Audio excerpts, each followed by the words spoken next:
உயர்கல்வித்துறையினுடைய அமைச்சர் என நீண்ட காலமாக பாராளுமன்றத்தில் பணியாற்றியவர்கள் காங்கிரஸ் இயக்கத்தில் பல மாநிலங்களுக்கு அகில இந்திய காங்கிரஸ் கமிட்டியுடைய செயலாளராக இருந்து பல மாநிலத்திற்கு சென்று எங்களுடைய காங்கிரஸ் இயக்கத்தை பலப்படுத்திய தலைவர் இங்கே மதிப்பிற்குரிய உயர்கல்வித்துறையினுடைய அமைச்சர் விஸ்வநாதன் அவர்கள் இங்கே இருக்கின்றார்கள். எங்கள் இருவரிடமும் அந்த பல கோரிக்கைகளை வைத்திருக்கின்றார்கள். அந்த கோரிக்கையில் ஒன்று விமான நிலையத்துடைய எக்ஸ்டென்ஷன், அதே மாதிரி இரண்டாவது கோரிக்கையை பொறுத்தவரை புதுச்சேரிக்கு கிடைக்கக்கூடிய தண்ணீர் இன்றைக்கு சாத்தனூர் அணையிலிருந்து வரக்கூடிய தண்ணீரிலிருந்து கிட்டத்தட்ட ஒரு 150 கிலோமீட்டர் மேல காரைக்கால் பகுதியிலெல்லாம் குடி தண்ணீர் பிரச்சனை இருக்கிறது. அந்த தண்ணீர் மக்களுக்கு கிடைக்கணும்னா நமக்கு கிடைக்கக்கூடிய உரிமைகளை பேசி தமிழ்நாடு அரசோடு பேச வேண்டும் என்று சொல்லியிருக்கின்றார்கள். அதோடு இந்த கல்வியை பற்றி சொல்லியிருக்கிறார்கள். ஏன்னா உயர்கல்வி பயிலுகின்ற மாணவர்கள்லாம் இங்கே இருந்து தமிழ்நாட்டுக்கு தான் வராங்க. அதனால எங்களுக்கு ஸ்டேட் யூனிவர்சிட்டி ஒரு மாநில அளவில் எங்களுக்கு பல்கலைக்கழகம் இல்லை.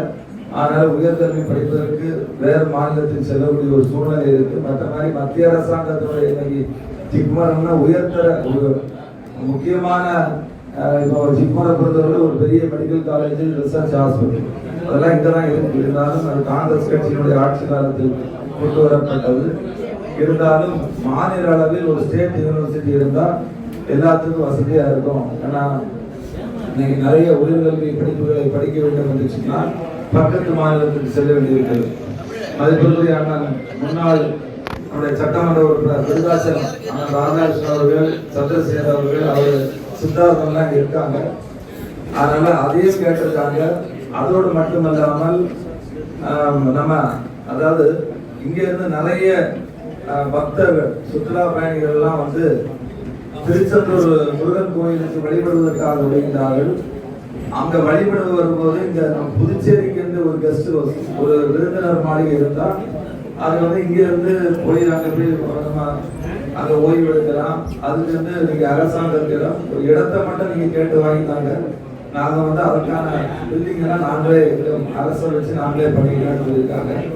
நிச்சயமாக அதுவும் ஏன்னா நம்ம துறை சார்ந்த விஷயமா இருந்தாலும் கூட அந்த பொதுப்பணித்துறையோடு நம்ம ஆண்மைக்கு தமிழகத்தினுடைய முதல்வர்களுடைய கனிவான பார்வைக்கு கொண்டு சென்று திருச்செந்தூர்ல எவ்வளவு, ஏன்னா அங்கேயும் ஒரு மிகப்பெரிய ஒரு இடம், நெருக்கடியான பகுதி. அது எப்படி எந்த பக்கத்துல அரசு நிலம் இருந்தால் அரசு நிலத்தை ப்ரொவைட் பண்ணலாம், இல்லைன்னா அதுக்கான வழிவகைகள் என்னென்ன வழிகளை செய்ய முடியுமோ அதையும் நிச்சயமாக நாங்கள் 2 அமைச்சர் இருக்கோம். இங்கே கேட்கக்கூடிய கோரிக்கை ஒன்றும் பெரிய கோரிக்கைகள் இல்லாமல் இருந்தாலும் கூட நிச்சயமாக செய்து தரக்கூடிய ஒரு கோரிக்கை தான்.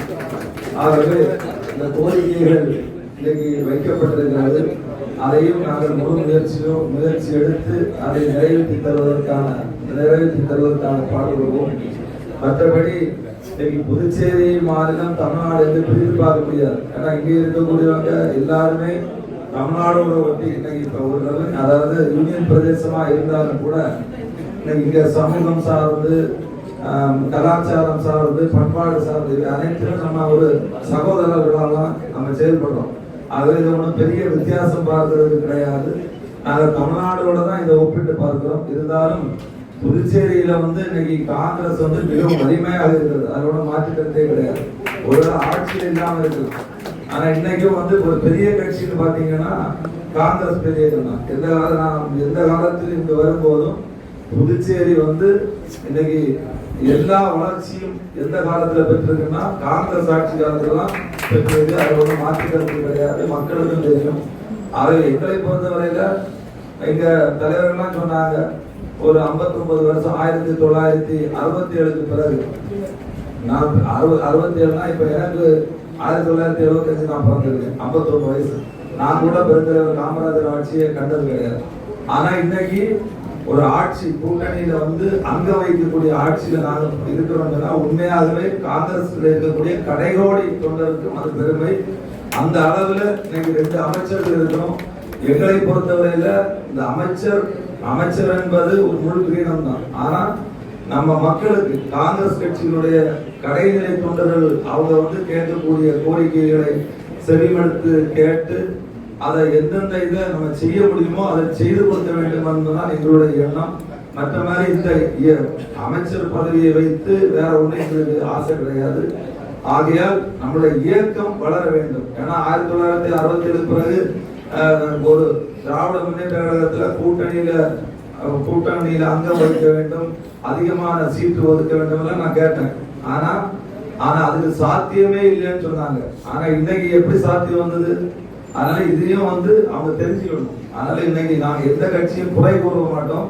ஆனால் எல்லா காலகட்டத்திலும் காங்கிரஸ் கட்சியினுடைய கடைநிலை தொண்டர்களுடைய உழைப்பு வேர்வை தான் இன்னைக்கு அவங்க ஆட்சியில வந்ததுக்கான காரணம். ஆகவே அதுல ஒன்றும் அவங்க தனியா நின்று எந்த காலத்திலையும் வந்ததே கிடையாது. ஏன்னா வரலாற்றை திருப்பி பார்க்கலாம். அப்படிப்பட்ட ஒரு சூழ்நிலை தான் இருந்து இன்னைக்கு மதிப்பிற்குரிய தமிழகத்தினுடைய முதல்வர் ஜோசப் விஜய் அவருடைய தலைமையில் இன்னைக்கு மிகப்பெரிய ஒரு நல்லாட்சி, லஞ்ச லாவணியமற்ற ஒரு ஆட்சி நடக்கிறது. காங்கிரஸ்காரனே அதுதான் பிடிக்கும். நாங்க வருகின்ற 15ஆம் தேதி, ஜூலை மாசம் 15ஆம் தேதி நாங்க பெருந்தலைவர் காமராஜருடைய பிறந்த நாள். அதுக்கு ஒரு ஸ்லோகம் வச்சிருக்கோம், லஞ்சம் தவிர நெஞ்சம் நிவர். இதுதான் எங்களுடைய ஸ்லோகம். இதுதான் நாங்க கொண்டு ஒரு மக்கள் இயக்கமா கொண்டு போவோம். அந்த அளவிற்கு நாங்கள் காங்கிரசுடைய அன்னைக்கு நடந்த காமராஜர் எப்படி அந்த ஆட்சி நடத்தினாரோ அது மாதிரிதான் ஒரு ஆட்சி இருக்க வேண்டும் என்று நம்ம கட்சிக்காரர்களுடைய கனவு. அதை நிறைவேற்றப்படும் என்பதில் எந்த விதமான நீங்க ஒண்ணுமே தப்பா நினைக்க வேண்டிய அவசியம் இல்லை. நிச்சயமா காங்கிரஸ்காரனுடைய கனவு அதுதான், காமராஜர் ஆட்சி தான், அதுதான் லஞ்ச லாவணியமற்ற அரசு.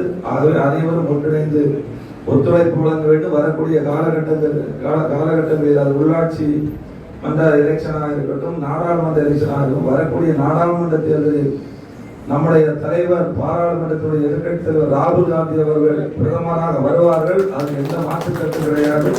அதற்கு அனைவரும் சேர்ந்து ஒன்றிணைந்து உழைக்க வேண்டும் என்று கேட்டு, இன்னைக்கு புதுவை மாநில காங்கிரஸ் கமிட்டி சார்பில் இங்கே எல்லா தலைவர்களும் இருக்கின்றார்கள். அவர்கள் வைத்த கோரிக்கையை நிச்சயமாக நாங்கள் 2 அமைச்சர்களும் இணைந்து அதை பெற்றுத் தருவதற்கான முயற்சிகளை மேற்கொள்ளும் என்று சொல்லி விடைபெறுகிறேன். நன்றி, வணக்கம்.